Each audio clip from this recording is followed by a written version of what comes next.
ગઈકાલે તમે જોયું કે દયાળુ અને જેલી ચકલીની મીઠી કેરીઓનો જંગલમાં ડંકો વાગતો હતો.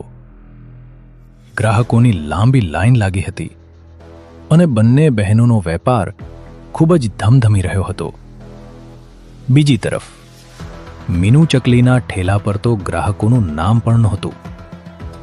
એ આખો દિવસ માખીઓ મારતી બેઠી હતી. મીનુને એવો વહેમ થયો કે આ બધો ખેલ માત્ર જગ્યાનો છે અને ભાગ 1 ના અંતે મીનુએ સોગંદ ખાધી હતી કે એ દયાળુ ચકલીનો વેપાર કડવો ઝેર બનાવી નાખશે. હવે શું દયાળુ પોતાની લકી જગ્યા મીનુને આપી દેશે? જો મીનુબેન, આ જગતનો એક જ નિયમ છે, કર્મ. તમે જેવું વાવશો એવું જ લણશો. જો તમારા મનમાં એવો વહેમ ઘર કરી ગયો હોય કે આ જમીનનો ટુકડો મારા માટે લકી છે અને એના કારણે જ મારો વેપાર ચાલે છે, તો લો, આજે તમારી આ ઈચ્છા પણ પૂરી કરી દઉં. તમે અત્યારે જ આ બાજુ આવી જાઓ અને તમારી કેરીઓ અહીં ગોઠવો. હું તમારી એ જૂની જગ્યાએ જઈને મારો પથારો લગાવીશ. જોઈએ કિસ્મત કોને સાથ આપે છે.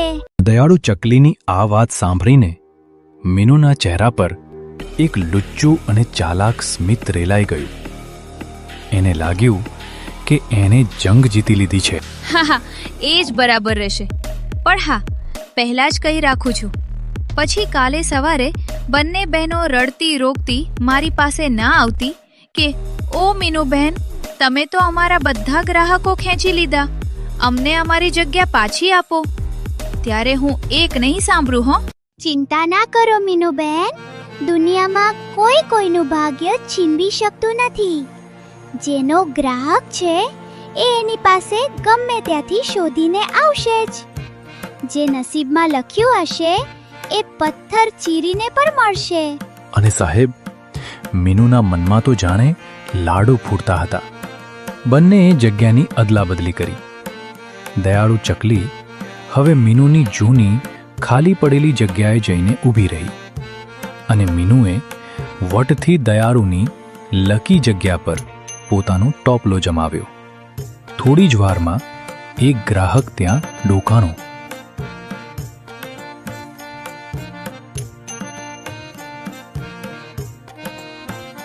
આવો આવો ભાઈ, પધારો. બોલો, કેટલા ડઝન કેરીઓ પેક કરી દો?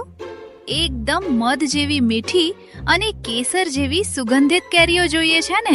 ગ્રાહક તો મીનુના આ અણધાર્યા ઉત્સાહને જોઈને અવાચક થઈ ગયો. એને લાગ્યું કે આ ચકલીને કંઈક થયું છે કે શું. અરે બહેન, આ તે કેવો સવાલ છે?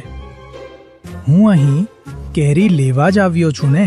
ના, મારો કહેવાનો મતલબ એ હતો કે તમે અહીં કંઈ બીજું, એટલે કે કોઈ બીજી વ્યક્તિને તો નથી શોધતા ને? ગ્રાહકે મીનુને ઉપરથી નીચે સુધી ધ્યાનથી જોઈ, જાણે કોઈ અજાણી વસ્તુને જોતો હોય. પણ બહેન, તું કોણ છે? આ જગ્યા પર તો વર્ષોથી દયાળુ ચકલી બેસે છે અને હું એના સિવાય બીજા કોઈના હાથની કેરી અડતો પણ નથી. એ ક્યાં ગઈ? તને ખબર છે એ ક્યાં છે? મીનુના તો મોઢાના વહાણ ડૂબી ગયા. એ ગભરાઈ ગઈ અને એને આંગળી ચીંધીને દયાળુ ચકલી તરફ ઇશારો કર્યો. ગ્રાહકે પાછું વળીને જોયું પણ નહીં અને સીધો દયાળુ ચકલી પાસે જઈને કેરીઓ ખરીદવા માંડ્યો. દિવસો વીતતા ગયા, જગ્યા બદલાઈ ગઈ, પણ ગ્રાહકોનો વિશ્વાસ તો દયાળુ ચકલીના નામે જ લખાતો રહ્યો. મીનુની ઈર્ષા હવે પાગલપન બની ગઈ હતી.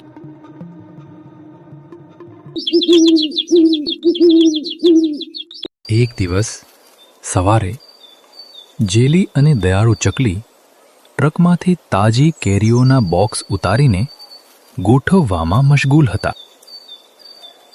કોઈનું ધ્યાન નહોતું અને બરાબર એ જ વખતે મીનુ ચકલી ચોરની જેમ ત્યાં દબાતા પગલે આવી પહોંચી. એને આજુબાજુ જોયું. મેદાન સાફ હતું અને પળવારમાં જ એને પોતાના ખિસ્સામાંથી એક વિચિત્ર સફેદ પાવડર કાઢ્યો અને દયાળુ ચકલીની મધ જેવી મીઠી કેરીઓ પર છાંટી દીધો. રોજ તો આખું જંગલ તારા વખાણના પુષ્પો વેરે છે ને દયાળુ. આજે હું જોઈશ કે જ્યારે આ કેરીઓ લોકોના મોઢામાં જશે ત્યારે તારા વેપારના કેવા લીરે લીરા ઉડે છે. આજ પછી તારો આ પથારો જંગલના કચરા પેટીમાં હશે. આટલું કહીને મીનુ તો સસલાની જેમ ત્યાંથી ભાગી ગઈ. પણ પાપ છાપરે ચડીને પોકારે છે.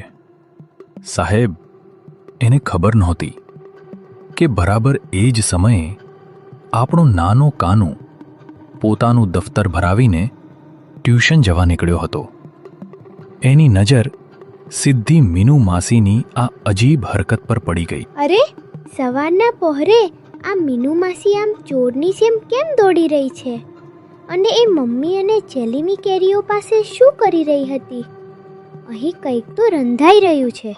કાનુએ પોતાની આંખોથી મીનુ ચકલીને એ ગુનો કરતા જોઈ લીધી હતી જે દયાળુ ચકલીના વિનાશનું કારણ બની શકતું હતું. પણ શું એ પાવડર ખરેખર ઝીરી હતો? શું એ દયાળુ ચકલીની વર્ષોની આબરૂને એક જ પળમાં માટીમાં મેળવી દેશે? હવે કાનો શું કરશે? શું એ ટ્યુશન જશે કે પોતાની મમ્મીને ચેતવશે?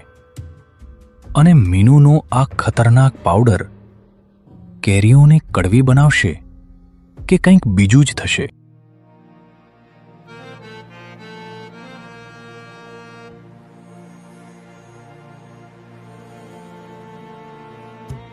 જંગલના બજારમાં સવારના સૂરજની સાથે જ ચહલપહલ શરૂ થઈ ગઈ હતી. પક્ષીઓનો કલરવ અને કેરીઓની મીઠી સુગંધ હવામાં લહેરાતી હતી. આપણી દયાળુ ચકલી અને જેલી ચકલીએ હરખભેર પોતાનો પથારો સજાવ્યો હતો. પણ એમને ક્યાં ખબર હતી કે આજે કિસ્મત એમની સાથે ખો રમવાની છે. અરે ઓ જેલીબેન, જરા ઉતાવળ રાખજો હો, મારે મોડું થાય છે. મને 1 ડઝન એવી ખાટી મીઠી કેરીઓ પેક કરી આપો કે ઘરે જઈને છોકરાઓ નાચવા માંડે. ક્યારના રટન લગાવીને બેઠા છે કે પપ્પા આજે તો જંગલની પેલી ચકલી બહેનોની મીઠી કેરી જ ખાશું. ચોક્કસ ભાઈ, ચોક્કસ. તમે ઘરે જઈને છોકરાઓને કહેજો કે જેલી બહેને સ્પેશિયલ વીડીને આપી છે. આ લો, એકદમ તાજી, હજુ તો ઝાકળ પણ નથી ઉતરી એવી 1 ડઝન કેરીઓ. જેલી હજુ તો ગ્રાહકને કેરીનો થેલો પકડાવતી જ હતી. ત્યાં જ ગ્રાહકની નજર કેરીઓ પર પડી અને એના હોશ ઉડી ગયા. અરે રે જેલીબેન, આ શું છે? આ કેરીઓ પર આટલો બધો સફેદ પાવડર ક્યાંથી આવ્યો? દયાળુ ચકલી બહેન, શું તમે હવે ફળોની સાથે પાવડરનો વેપાર પણ શરૂ કર્યો છે કે શું? આ તો જુઓ, જાણે કેરીઓએ મેકઅપ કર્યો હોય એવું લાગે છે. સાચી વાત છે દયાળુ બહેન. અમે તો હંમેશા તમારી પાસે સાફ અને શુદ્ધ ફળો લેવા આવીએ છીએ. પણ આ તો જુઓ, આ પાવડરવાળો માલ અમને ના પધરાવો હો. છી છી છી, હવે તો તમે કેરીની સાથે પાવડર પણ ફ્રીમાં આપવા માંડ્યા. મારે આવી ભેળસેળવાળી કેરીઓ નથી જોઈતી. હવે તો હું તમારી પાસે ક્યારેય ખરીદી કરવા નહીં આવું. આ ચાલ્યા અમે.